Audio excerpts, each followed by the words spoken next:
pipiliin mo ba ang asawang A, mabisyo pero masipag? B, walang bisyo pero tamad? James, mabisyo pero masipag. Wala namang sinabi ko anong bisyo. Malay mo, ang bisyo ay trabaho. Yes! Ma-agree ako sa kanya, kasi ang tamad-tamad. Kahit ano mangyari, ang hirap kasama pag mabigat yung tao.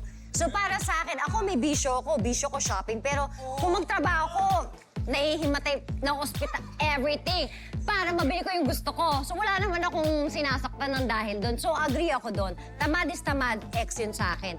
Pero before natin talaga ng people, Madam Shaira, paki-explain ang iyong sagot. Dahil may asawa ka dito eh. Yes. Ayun nga, kanina, so sabi ko, wala nga bisyo yung asawa ko. Para sa akin kasi, mahalaga talaga na magsipag ka sa buhay para makamit mo yung tagumpay na gusto mo, yung magiginhawa yung buhay mo. Yung bisyo, maaalis yan, mababago yan kung nasa tamang tao ka.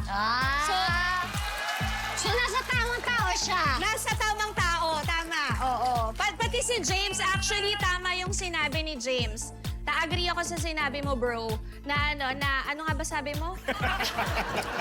We ask the people,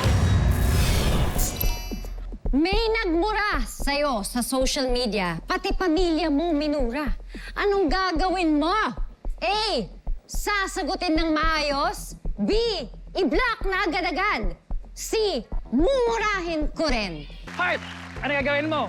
Alam mo, sa totoo lang, anybody put under a microscope, meron at meron kayong makikitang mali, may ganito. So sa mga nanggaganyan online, siguraduhin yung wala kayong maling ginawa sa buhay nyo.